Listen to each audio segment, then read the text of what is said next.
Coming up on this week's show, we've got Kit and John from Eastsiders here to talk about their Kickstarter campaign for Season 3.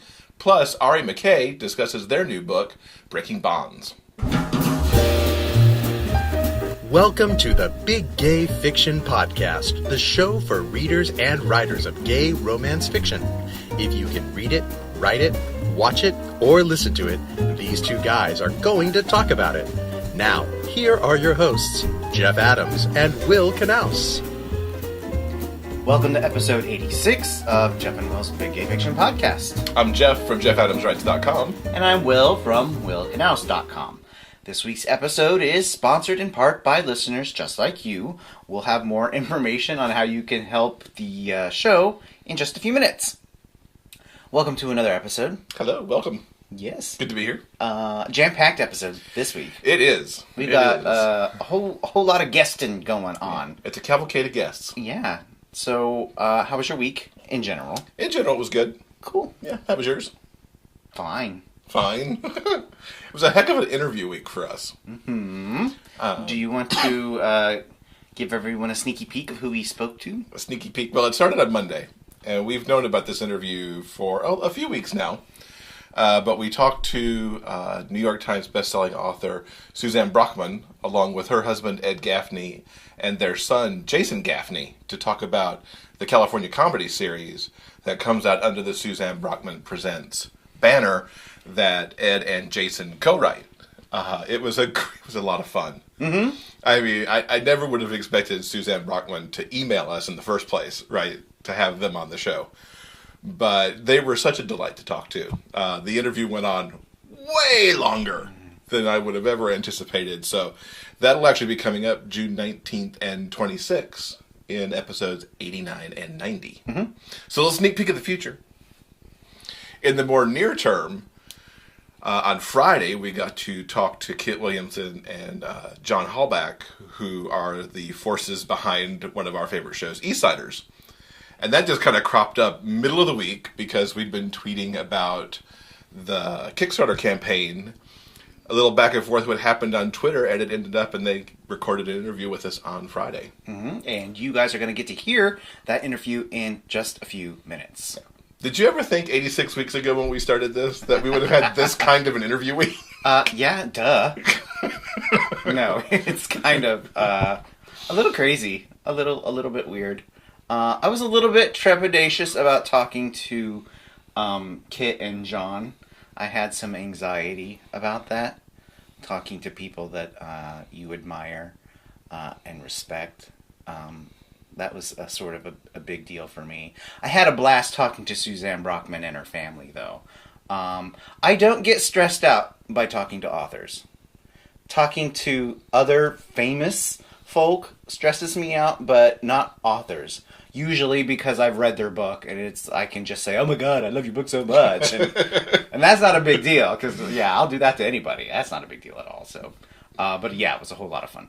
Yeah, it was. It was a good week from that aspect for sure. Mm-hmm. Speaking of good weeks, we got good news this week from the organizers of the Readers and Writers for LGBT Chechens. We talked about that auction a couple weeks ago, and we were pleased to hear that they collected just over $2,700 to go to some charities that are helping Chechnyan men escape the country and get to safety. So that was really good news. Thank you to everybody who took the time to bid on some of those great auction items that were up for bid. Mm-hmm. Yeah, a wonderful fundraiser, and I'm really, really happy that they were so successful. Yes. A quick note, we don't have any new patrons to thank this week, so we'll instead thank our... I'm trying to think of a word other than old patrons. Our continuing patrons. Yes, that's much better. We would like to thank our continuing patrons for helping support the show. Now, in case you haven't heard, if this is your first time tuning in, you can help support the Big Gay Fiction Podcast with a monthly pledge through Patreon. For as little as 25 cents an episode, your pledge helps pay for the costs of producing and distributing the podcast. The time that Jeff and I spend producing the show and filming the show is our pleasure. We do it for free. The Patreon patronage pays for all of the back end stuff. Yeah, the hosting of the files, the website, the mailing list, all that back end gobbledygook that he makes me deal with. Yeah, all that back end magic that I don't know anything about. So thank you to everyone who, for the past couple of months, have been donating to our Patreon campaign. We genuinely appreciate you, and we couldn't be doing this without you. Now, for more details on how you can become a patron of this show, visit patreon.com/Big Gay Fiction Podcast. That's patreon.com/Big Gay Fiction Podcast. Well done. So I think we should let the good folks hear from Kit and John. Yeah, we mentioned the Kickstarter for Season 3 a couple of episodes ago. Actually, I think it was just the last Was episode. it just the last one? Time flies, doesn't it? Their campaign, it is. Their campaign's just about at the halfway point now. It runs through June 6th. I looked, when we interviewed them on Friday, they were at $45,000. They had just kind of rolled over the 45K mark. And I looked, and if they're not at 50, they're really close to 50 as we're recording this piece right now on Sunday afternoon. Yeah. So they're gunning for 60, but they have some epic stretch goals that our podcast audience needs to help them to meet. Yes. So they'll tell us all about that. Plus, they'll tell you about something that you can do over this coming week that'll put you in the running for a really groovy prize, too. Yeah, so let's check them out. We're excited to welcome Kit Williamson and John Halbach. Kit is the creator, writer, executive producer, director, and co-star of one of our very favorite shows, Eastsiders. John is also an executive producer and co-star. Together, they are also husbands. Eastsiders' first 2 seasons are available streaming on Netflix, and they are in the middle of production as well as a Kickstarter campaign for Season 3. Thanks for joining us, guys. Thanks for having us. Yeah, thanks for having us. So, for those who in our audience have ignored us and haven't gotten on the Eastsiders bandwagon, tell us what the show's about and what its origins are. Sure. So it's a dark comedy about a gay couple in Silver Lake, the east side of Los Angeles. Tom and Cal, the gay couple, are really the heart of the show. And then as the years have gone by, more characters have entered the world, and it's expanded a little bit. But at its heart, it's about Tom and Cal and their relationship. And we started the show back in 2012, produced 2 episodes just independently while I was in grad school and put them on YouTube. And that attracted the attention of Logo, which is where we premiered the rest of the first season on their digital platform, broadcast it as a cable movie, as a TV movie on the cable channel, and then came to DVD and video on demand through Wolf Video before Season 2 hit Netflix last year. We were able to finance this show entirely through crowdfunding. So both Season 1, Season 2, and now Season 3 have been the result of Kickstarter campaigns. So it's definitely in the viewers' hands as much as it is in ours, whether the show continues. And what's coming up in Season 3 that you can maybe tease our audience with a little bit? Sure. Well, Season 2 ends with Tom and Cal moving all the way east to New York City. And then there's a bit of a time jump, and Season 3 kicks off with them saying, enough of this New York nonsense, let's get back to California. Yeah, fuck this, we're going back to Los Angeles. And Tom and Cal set out to have the road trip of their lives and drive from New York to Los Angeles, hauling a vintage camper trailer from the 1960s behind them. We filmed in 16 states on the way. We actually did the road trip with a skeleton crew and did most of the interiors in Idaho, where we shot for 2 weeks. So there are a lot of twists and turns and bumps on the road from New York to Los Angeles for these characters. A lot of unexpected surprises and dangers along the way. And they have to really assess kind of what they want their future to be as they look towards it on the road home. That kind of blows my mind that you would even want to attempt something like that. Yeah, I mean, why? What? I mean, I'm sure. I've been watching some of the behind the scenes video, and everything that you've shown so far looks freaking amazing. So I cannot wait. But undertaking this sounds like a monumental task. Well, we couldn't do everything that we did in Season 2 again, right. Which was, by the way, just as hard, if not harder. On our budget level, having a cast of 50-plus actors and like 75 locations in season 2, like, it's hard to nail down that many gay bars, I'll tell you that much. Drag queens. There's a lot of scheduling that goes into that. And we wanted to challenge ourselves in a different way with season 3. And these 4 episodes that we're kickstarting first really narrow in on Tom and Cal's relationship as the heart of the show. We also have a lot of great guest stars coming back, like Constance Wu from Fresh Off the Boat, and Willem is returning as well. And a lot of familiar faces throughout the first 2 seasons are also making kind of a return to it. But structurally, it's a little different. And so we just kind of replaced one set of challenges with an entirely different one. We said that we would never do the road trip again, but it would be a lot easier to do it again, having done it once before. Yeah. We didn't have the luxury of doing a practice run. We really just had to throw caution to the wind and put all our stuff in a car and grab a film crew and go. So, how many days does it take to get across the country for you? Like, how many days is their road trip? Well, it turns out when you have 7 people on the road, that's a lot more bathroom breaks, a lot longer. And also people are, while we're shooting, that slows us down a lot too. So it ended up taking us 7 days to get to Idaho from New York, and then 2 days to get from Idaho to Los Angeles. So that was 9 days on the road together. It's actually faster than I thought it would be. That's not too bad. I was curious, did you expect this kind of success when you were just doing this as a grad project in season 1 to get to a season 3? Was it the hope? Our goals were pretty simple when we started it. We wanted to make something cool and put it out there into the world. Certainly didn't foresee season 1 coming to Netflix. Didn't foresee getting a distribution deal with Wolf Video. Didn't foresee the 2 Daytime Emmy nominations. Like, these were things that were not at all in our heads when we first started making the show. We just wanted to make something that we'd want to watch. It was so long ago, Netflix didn't even have TV shows at the time. It wasn't even a thing. Right.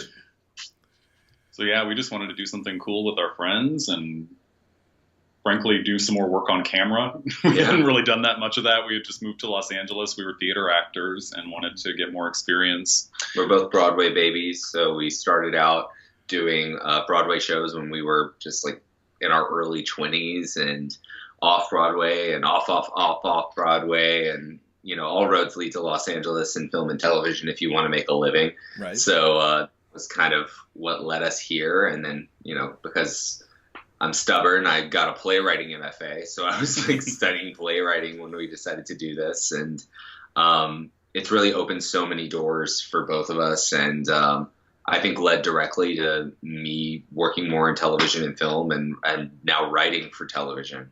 So I'm very grateful that we had this experience, but it's so greatly exceeded all of our expectations for it. It's been amazing. Mm-hmm, mm-hmm.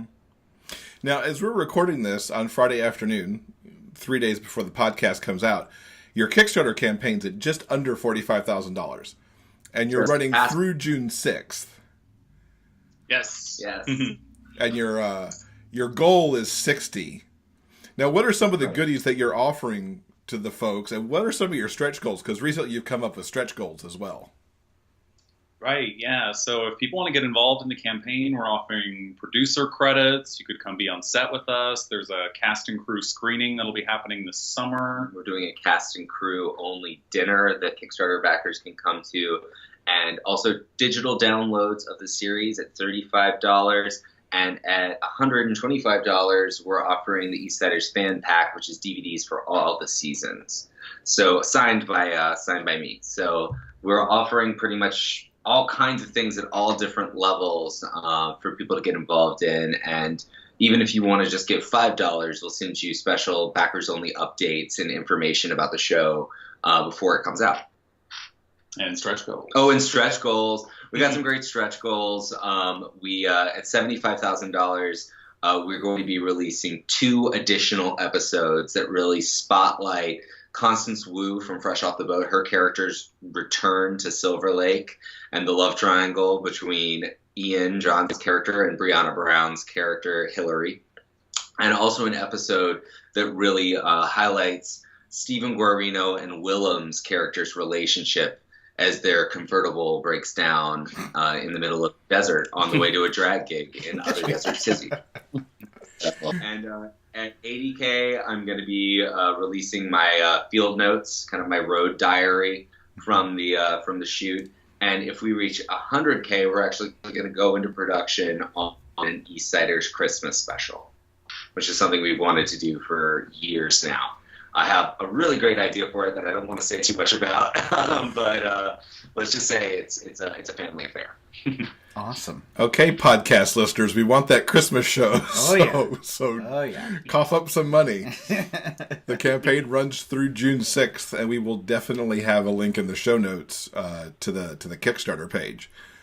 Now, we also want to remind people that sharing helps just as much as giving, and also that the money doesn't come out of your bank account until June 6th at 9 p.m., I think, the actual end of our campaign. Yeah. So if you're worried about not having enough to clear it right now, which you might next week, you can go ahead and pledge it right now, and that's really helpful to get our numbers up, and it doesn't come out of your bank account until later. Yeah.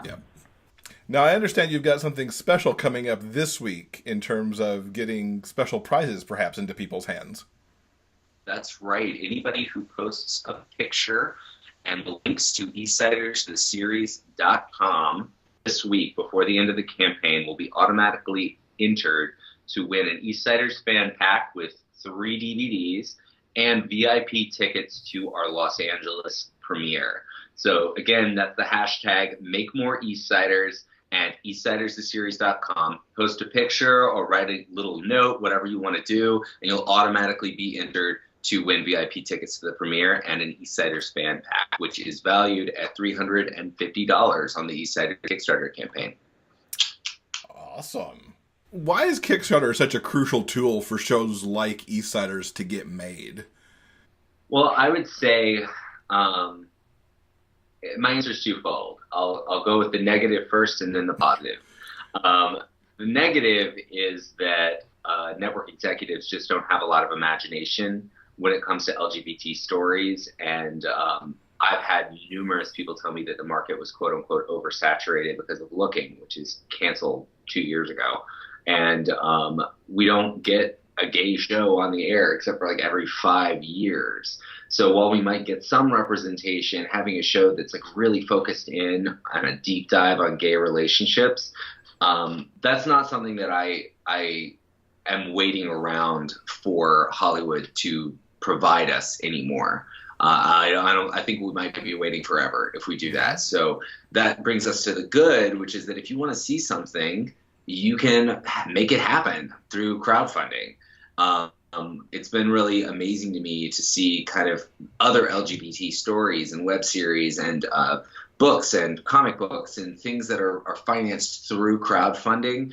We're a community that takes matters into our own hands, and I find that to be very powerful. I contribute to Kickstarters all the time and support LGBT filmmakers all the time because I want those stories told. I want our stories told.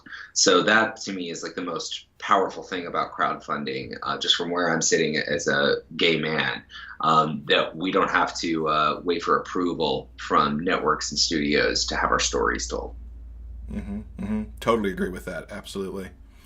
So what's your final pitch to get our listeners to back your Kickstarter? What would you say, John? The show is a labor of love. I think it's really about love between all these people. We love all the people we make the show with, and it's so cool that we've been making it for 5 years now, and we're growing as people, and these characters are growing, and the relationships, I think, are really interesting and worth exploring, and we love making it, and we hope people love watching it. I would just say we are worth the risk because we have been doing this basically for free out of our living room for the last 5 years. And we won't let you down. We will bust our asses and we will commit to this project and to telling this story and to, making you proud. That's what I would say. Very cool. Well, Kit and John, thank you so much for spending a few minutes with us. We wish you much luck on getting the Kickstarter done and Season 3 done, and hope you'll come back and talk about Season 3 when it comes out. Thank you. Thanks, guys. I'd love to. Whether you prefer to spend your summer vacation poolside, at the beach, or in the air-conditioned comfort of home, we've got the books that'll keep you turning pages all summer long. Announcing the Big Gay Fiction Podcast Sweet Summer Fun paperback giveaway. We're giving you the chance to win 4 terrific books by 2 amazing authors. The prize pack includes paperback copies of Aiden's Journey and Sex, Love, and Video Games by C. Jane Elliott, as well as Dumb Jock and Trust Me by Jeff Erno. To enter, go to the show notes page for this episode at biggayfictionpodcast.com or visit the official giveaway page at biggayfictionpodcast.com/summer. If you can't get enough of stories filled with young love, self-discovery, and happily ever afters, then you're not going to want to miss out on this. Go to biggayfictionpodcast.com/summer before the rafflecopter ends on Sunday, June 11th. Now, this past week, Twitter went a little crazy, trashing a particular remake that aired. We are talking, of course, about Dirty Dancing. The new Dirty Dancing remake aired on television. We just watched it, and it was not as bad as I thought it would be. In all honesty, it was not as bad as I thought it would be. In fact, I actually kind of liked it. I liked it kind of a lot. There was a lot to like in it. I really liked Katie Seagal and her fever moment in particular. I love that Dara Messing got to sing. I liked some of the revised stuff, more backstory and story on the parents. And well, that's the thing what I appreciated about this. They really didn't mess with the general storyline of Dirty Dancing. All of the basics are still there. All of the stuff with Johnny and Baby, it's still there. What they did with the extended running time of this particular television movie is that they were able to fill out the backstories of all the supporting characters. In fact, all of the family members of Baby's family got their own story moments, which I thought was really kind of awesome. Yeah, I liked how they tweaked Baby and Lisa's relationship too, where they weren't so much. I wouldn't say they hated each other in the original, but they were more friendly in this remake. I thought.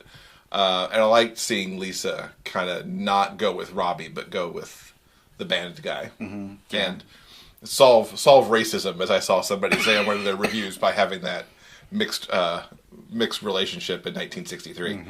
So yeah, I don't think they're trying. I don't think they were trying to replace the original in any way, shape, or form.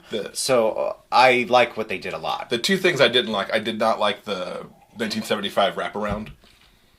I didn't need that. I didn't want that for a lot of reasons, and I didn't really see the point for the singing, the live singing. I didn't in many of those cases. I didn't mind it, but I didn't get the point too much either. I didn't mind it doing the musical in a musical way. Yeah, I hated the news. She's like the wind. That was awful. I thought it was pretty good. Last week, all of our superhero shows also finaled. We briefly spoke about what we were looking forward to in the finales. They all ended quite well. I was very, very happy. And surprisingly enough, even though I have trashed it many, many times, Dumpster fire, I think, is how you categorized it last week. Maybe I may have said that. I was even happy with the finale of Arrow. Here's the thing. Although I have been very unhappy with the direction Arrow has taken the last couple of seasons, what I don't like about the show could be the exact thing that you would love about the show. We don't generally talk about stuff we hate. Generally not. But please, whenever we talk about something that we don't like, that's in no way, shape, or form sort of like a not recommendation. What am I trying to say? I'm trying to say is that we've all got our own thing. Yeah. There's no reason why you can't love Arrow as much as I don't like Arrow. In fact, what I actually really, really loved about this season finale is they brought back every character from the past 5 seasons, all of the characters that were still alive. They brought them back for this one finale, and then they pulled a really wonderful soap opera stunt. That's an excellent way to put it. It reminded me of Dynasty's Moldavian Massacre, which I believe actually happened at the finale of season 5. Maybe. Don't quote us on that, but maybe. I believe it did. Anyway, if you haven't watched Arrow's finale, Oliver was safe while everyone else was in jeopardy. So it gives me a lot of hope that they can kind of wipe the slate clean and start over with some better ideas. Yeah, reboot. Yeah. That's good. So, a few weeks ago, in our interview of Palooza, we got to talk to the duo who make up Ari McKay, which is one of our favorite writing duos or authors, or however you want to categorize them. They have a brand new Dreamspun Desire that's just out this week on June 1st called Breaking Bonds, which continues their Walker Brothers? Walker Boys series, yes. And so we had a great time talking to them, so let's get to that. We're very excited to welcome Ari McKay to the podcast. Ari McKay is the professional pseudonym for Orion Rod and McKay, who have been writing together for over a decade. Their collaborations encompass a wide variety of romance genres, including contemporary fantasy, science fiction, gothic, and action-adventure.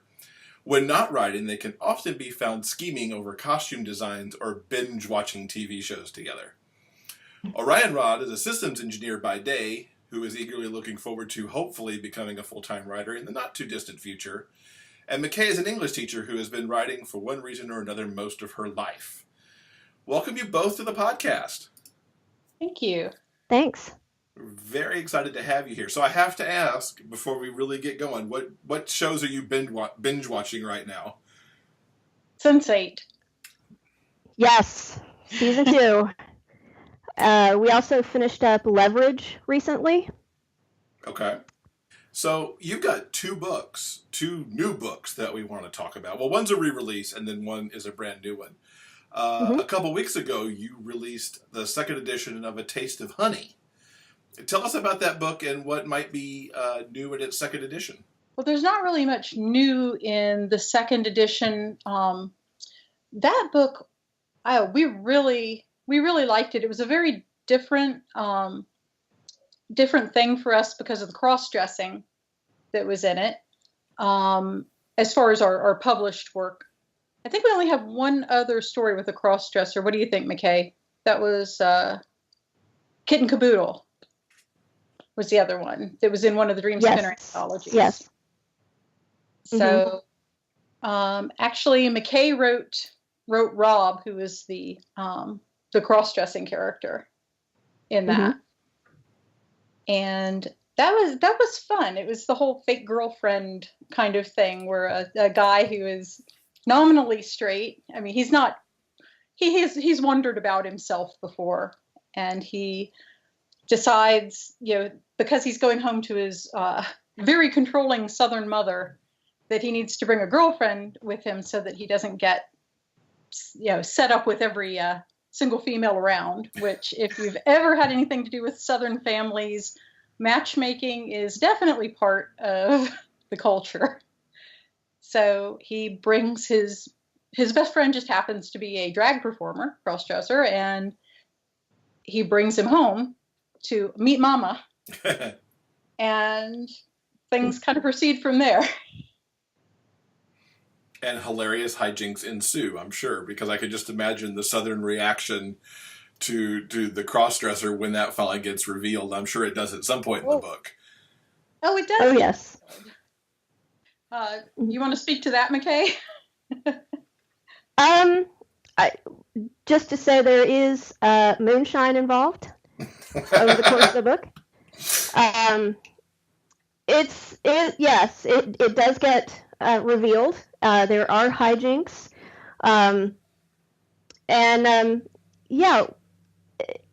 That was one of my favorites. I really enjoyed writing that one because it was sort of light and sweet and romantic, not a whole lot of angst. So it was just a really fun story to write. Cool. Now, A Taste of Honey was originally released a couple of years ago. What was it like going back over an older work for this new re-release? Well, I was actually kind of surprised at how well it still held up. Oh, good, good.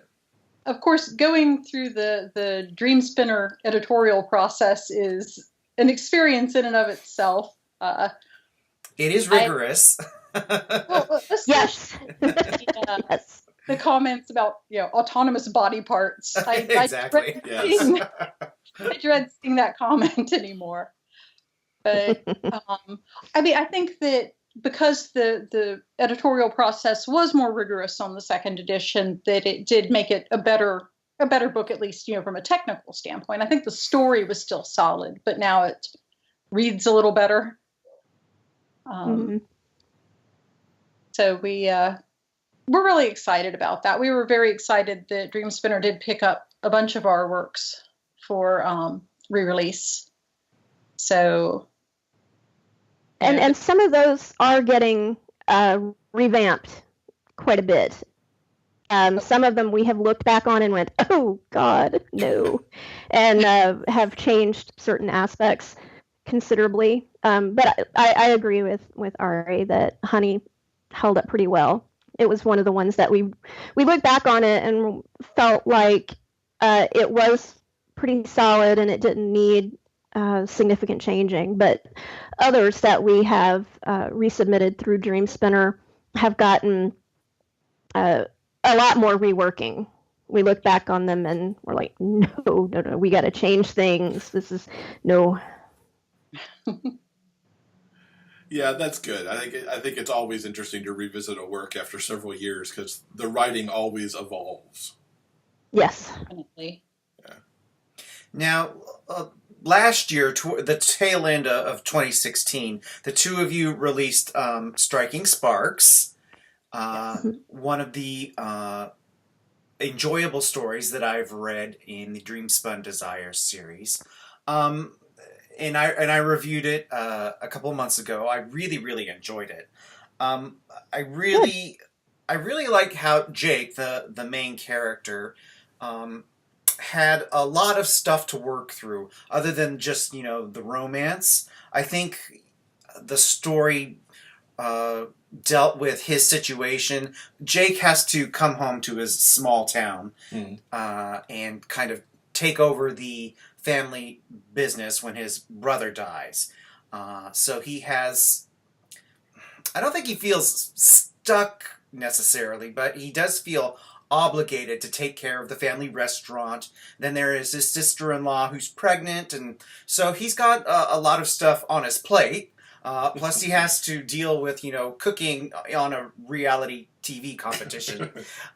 So I really like the depth of the characters between Jake and Bo, and the romance and the sort of realistic stuff that they had to deal with in order to get to their happily ever after. Oh, well, thank you. Yeah, we enjoyed that one a lot. I think it was probably a little... Well, there was more angst than we normally put in one of our books, just because Jake did have so much that he had to work through. But, and that was one reason why we had to make it kind of not an established relationship, but at least they knew each other, they had a history. Because trying to, especially in the length of the Dreamspun Desires, trying to work in, a brand new relationship with a whole lot of angst on either one side or the other is a little difficult. So I think we gave them enough to work through, and at least Jake was willing to work through it. That's, I think, one of the differences too, was that he wasn't looking to be unhappy. He was looking to be happy, and he did, have this attraction to Bo. So it wasn't as hard to get through it in the length that is expected as, it might have been otherwise. Right. And for people who might not know, the Dreamspun Desires line, they want you to shoot for between 50 and 60,000 words. Like 60,000 words is the hard max. So you are somewhat constrained. You know, you have to balance what you can put in. And like Ari was saying, you know, you couldn't have too much on Jake's plate, and you certainly couldn't have anything on Beau's plate because it would just be too much, and you would have too much to work through in the time constraints. So usually when we have one character who has a fair amount of angst, then the other one is not. You know, they're like Beau, that, you know, they're kind of settled and they can be the more stable, calming, helpful, comforting, whatever presence, rather than adding to it and compounding the angst. Mm-hmm. And talking about that book is a great segue to the other book you've got coming out, because on Thursday this week, on June 1st, you have another Dreamspun coming out, and this one is Breaking Bonds, which Ari is holding up right here. It's the second of the Walker Boys series. So what's up this time out? Oh, this one is one of my absolute favorites, I think, that we've ever written. I had so much fun with it. So this time, it's one of Beau's cousins. It's Liam Walker. And he left Texas and went to New York because he was going to make his mark in the culinary world, in the most difficult place in the world to make your mark in the culinary world. And so he's worked his way up through culinary school, and he's, been a sous chef in a bunch of different restaurants. And then he gets discovered by a celebrity chef who then makes him the executive chef at one of his premier restaurants. And Beau's got a bit of a temper, like most of the Walkers. That's kind of Liam. The theme through. I'm sorry, you're right. Liam has a temper like most of the Walkers do. And he slugs a critic at a charity fundraiser. Oops. Who has said some unkind things about his ability. And so he's told by his mentor to, take a break, take some space, go on vacation. You've not had a vacation in a decade, basically. So just go away and don't even think about cooking. So he goes away and he goes to a resort in North Carolina, and the first thing he does is think of cooking. Yes, and that's where he meets my character, Carter, who, and the really nice thing about this book is that it is set in a town that is real. The town Buffalo Lick in Texas was fictional, but Maggie Valley is absolutely real. It's this tiny little resort town in western North Carolina. It's right there nestled in, as the name suggests, a valley. And they get a lot of skiers in the winter. They get bikers year-round.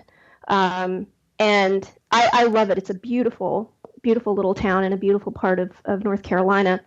And just a little fun fact for your viewers. Yeah, Ari, hold up the cover again, please. Oh, yeah. So this is Carter on the cover. And what he is standing in front of is actually a real place in the real world. And it's mentioned, Liam and Carter go there in the book, called Klingman's Dome. And so the background image on the cover is actually a view from the top of Klingman's Dome in western North Carolina. Oh, wow. I was drug off to that place as a child. Yeah, I've been there, but my view is not that good. But in this one, my character is the one who has the angst because he has a very overbearing father who is this type A personality and wants Carter to follow in the family business. And he's also not, he and his mother are both not happy that Carter is gay.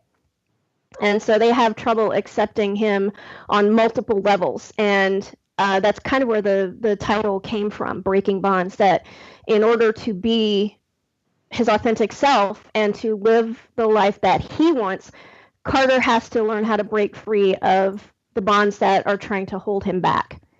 And so that's part of the journey that he goes on with Liam, is breaking those bonds that are holding him down and preventing him from being happy. And there's a whole realization. Oh, sorry? I can't wait for this to end up in our mailbox. Well, there's actually kind of an interesting, echo in it, in that, at some point, Liam thinks that he's, footloose and fancy free, other than his own, because his family supports him. He's out with his family. He's got a cousin who's gay, so they're, his family knows, and he's been allowed to follow his dreams. But then he finds out he's actually got bonds that he has to break away from in order to be with Carter, because he's tied himself into this career path that, he thinks that's what he wants, and it's been something he's been working for. And, but then he has this mentor that he feels like he owes, a great deal to, for giving him a chance. And then his mentor starts putting pressure on him to come back to New York. So, both of them realize that they have a lot in common about, people wanting things from them that they're not really prepared to give. Mm-hmm. So, like I said, I love this book. I guess it isn't really good to say it's your own book, but. How many more Walker Boys stories do you have in you? Well, right now we have one that is in the pipeline. It's called Seeking Solace, and it's a little different. This one actually, I don't know. Should we give them a hint, McKay, or? Ooh, exclusive hints. We're not contracted, so we don't want to talk too much about it. But I think probably the hint is cruise ship. Yes. Ooh, nice. The Walker in this one, the running theme is that the Walker boy is related to the culinary world in some way. Mm-hmm. Jake had the pantry. Liam, of course, is an executive chef, and this Walker starts out as a bartender on a cruise ship, but he has goals. He wants to be, in the kitchen. So let's jump back to your origin story. How did you two get together and start your collaboration?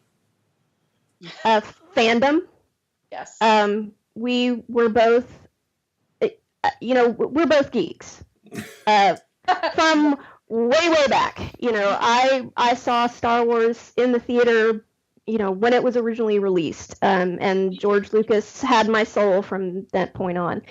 And I had a family friend who nurtured me by giving me Tolkien and McCaffrey and Bradbury.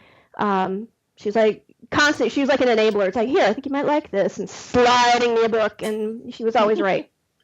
So, as I got older, I started branching out and fantasy, science fiction, horror, and all of that.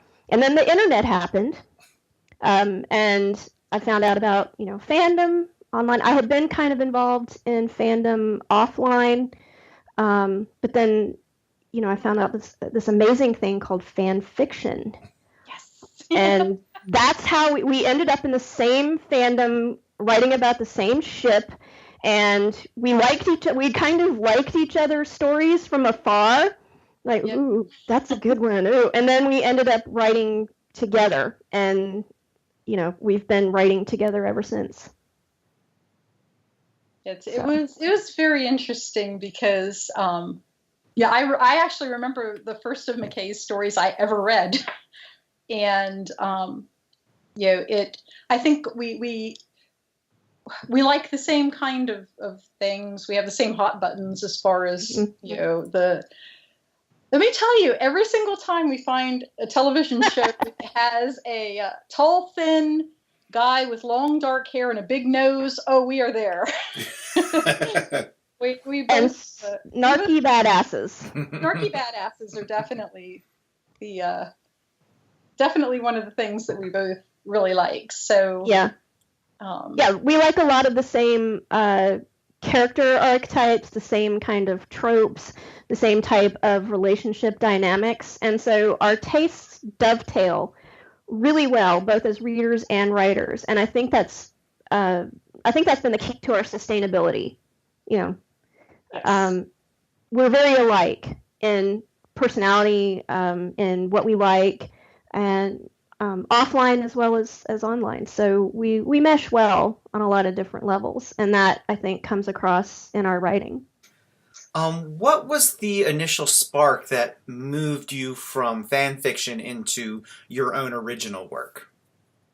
Well, the author of our fiction verse killed our ship.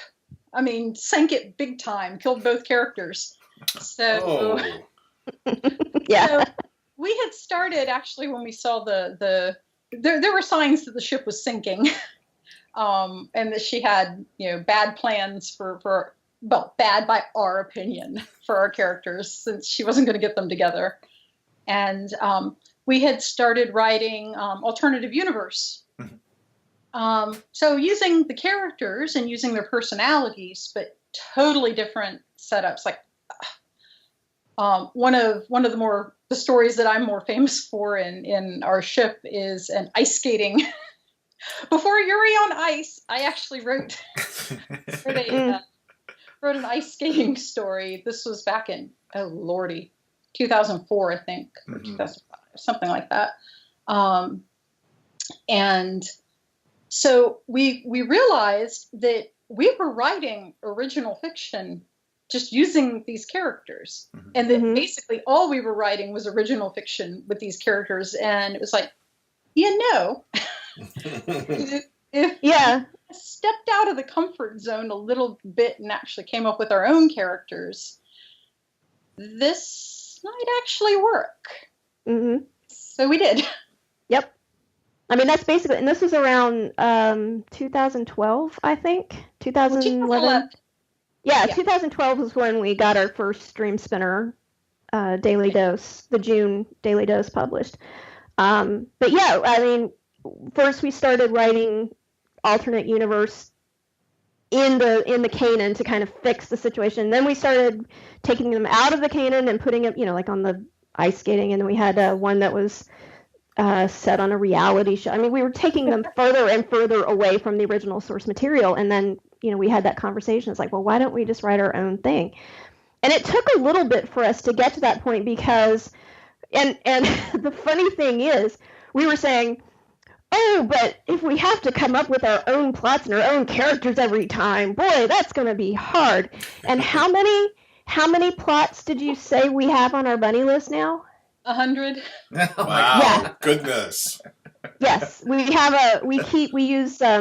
we use Google Drive for writing, and we use OneNote for notes and for our plot bunny list and all our miscellaneous stuff. And we have an ongoing plot bunny list. So that fear was unfounded. Yes. The voices never shut up. No, they do not. No. Can you say what ship you were writing in? Sure. I mean, not unknown. We were writing Severus and Remus in Harry Potter. So Snape Lupin was our ship, and so what's your process from going from plot bunny to finished work? I've heard talk about, as we were talking about these two books, that one of you takes one character, one of you takes the other. But what's your overall process to pull all the way through to a finished manuscript? Let's see. Well, it kind of depends on what we're doing. If it's for a publication call, or if it's just something that we're writing just because. For a publication call, like say writing for Dreamspinner, especially in the Dreamspun lines or something where there's a fixed word count that we have to meet, it takes a little more plotting, because you have to make sure that you're going to be able to resolve all the issues within the specified word count. But I would say the vast majority of our stuff, we just get an idea and start writing. develops. We do have some planning.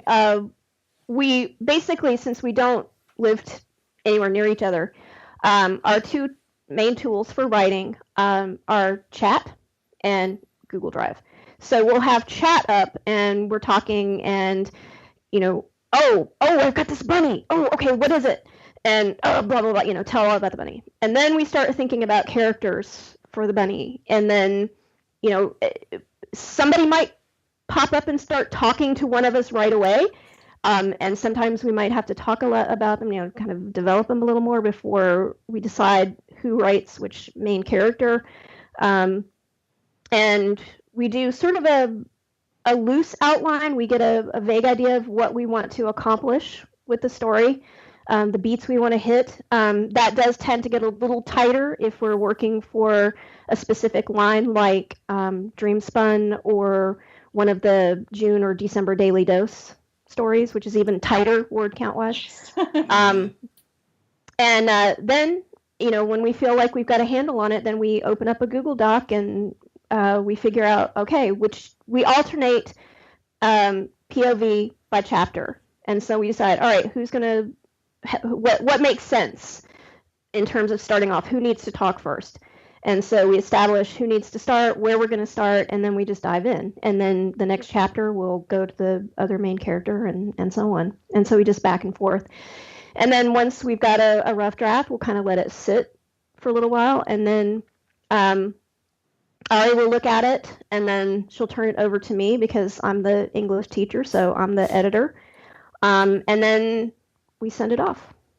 Yeah, we do divide up certain things as well. I'm a bit more comfortable writing action than McKay is. Amen. So if there's a fight to be written or a battle or something like that, I guess because we both played Dungeons and Dragons. That's another thing that we both have in common. But I actually was a DM, so I'm actually used to actually choreographing battles, including major battles and stuff. So and plus you like hard military sci-fi more than I do. Oh, I read a lot of hard. I'm a guy.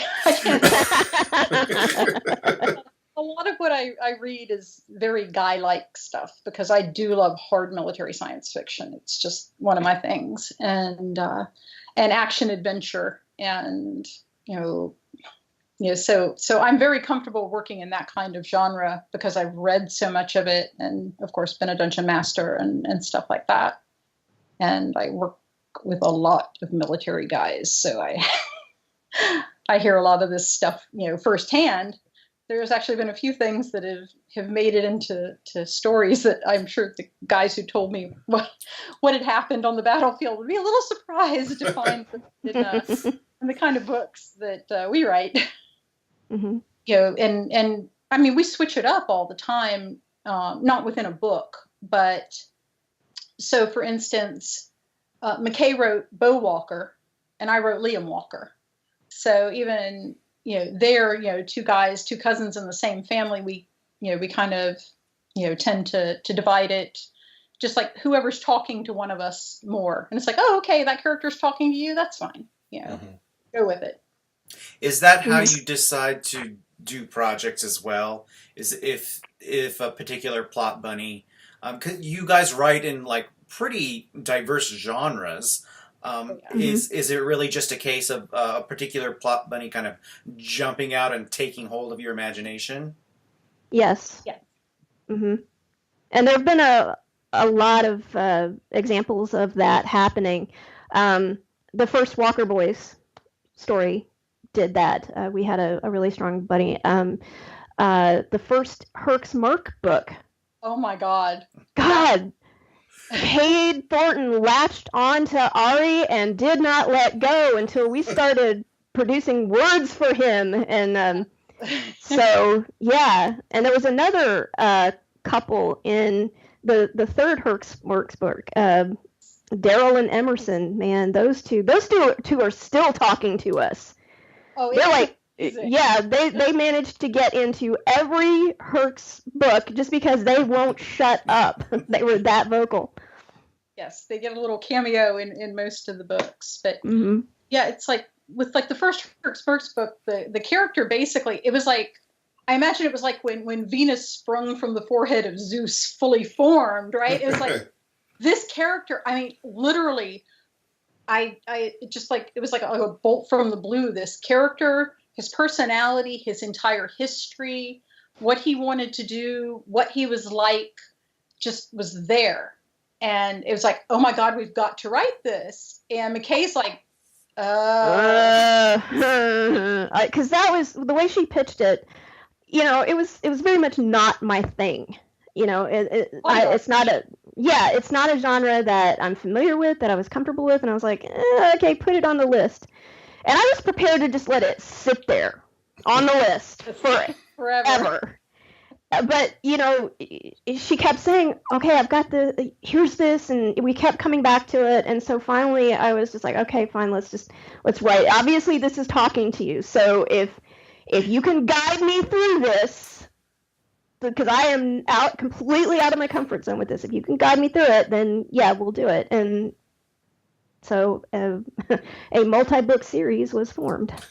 Yeah, those have been our best sellers, actually. The Herc Smirks books, we've sold more of those than of anything else, and it was just from one of those things that I guess the character came in and bopped me over the head and said, "Hey, you, write me."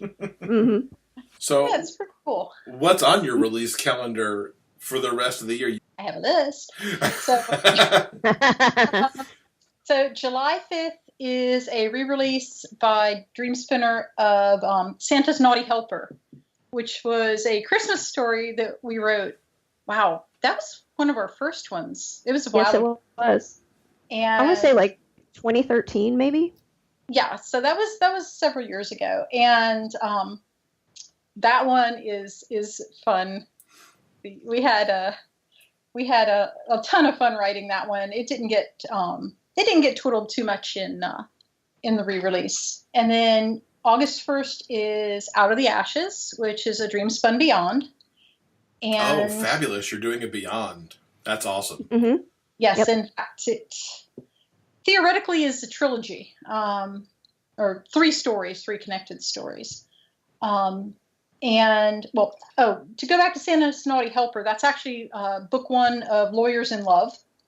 And in November, book 2 of Lawyers in Love, which is also a re-release, it's Fortune Slings and Cupid's Arrows, is coming out. That one did get an extensive overhaul because we were looking at that one and going, ooh, we made some mistakes. So that one has been overhauled pretty significantly. Yeah. I wouldn't go so far as to say it's like a whole new story, but it is very different from the original version. And for December, we're hoping to have something for the Dreamspinner anthology. Mm-hmm. So what's the best way for all of our listeners to keep up with all of these projects you've got going on? Where are you online? AriMcKay.com. And we have Twitter and Facebook. I think you're a little more active on Facebook, yes? Yes, I'm the Facebook person. That's why everything is like McKay and I. So, yes. I do a lot of the blog posts and keeping the website updated. And one of my goals for the summer is to start putting out a monthly author newsletter. It's something that I've been wanting to do, but I just haven't had the time. But now that we're kind of easing into summer, that's one of my goals, is to get a monthly newsletter going for us. Yeah, our comfort zone is we like to have one release coming out every month if we can, which when we're both available is entirely doable. Yeah. And that's even writing, not just novellas but novels. So I think our productivity will go up quite a bit in 2018. Mm-hmm. So we're both looking forward to that a lot. Nice. Yes. All right. Well, thank you guys so much for being with us. It's been great, and I know we're looking very forward to reading Breaking Bonds and then seeing what else you guys get out this year. Great. Thank you very much. We really loved being here. Yes. In Somewhere on Mackinac by Jeff Adams, Jordan Monroe travels to Mackinac Island for the Somewhere in Time fan celebration weekend. Once there, he becomes attracted to local stable owner Miles Coulter. When Jordan learns the stable's in trouble, he wants to help despite Miles' resistance. As their relationship grows, he dreads the issues that face them. Can they forge a love as timeless as the romance in their favorite film? Find out in Somewhere on Mackinac by Jeff Adams. Available from DreamspinnerPress.com, Amazon.com, and other ebook retailers. So we had a great time talking with Ari McKay. So much so, in fact, that we've got 10 minutes of bonus episode material for you. Go to the show notes for episode 86, and you will find a bonus video there with about another extra 10 minutes of content where we talk more about their self-publishing journey and some more of what's coming up later. Yeah. Yeah. Good stuff. So coming up in next week, we have Pat Henshaw, and she joins us to talk about her latest in the Foothill Pride series, Frank at Heart. So we hope you will join us then. Until next time, everyone, keep reading.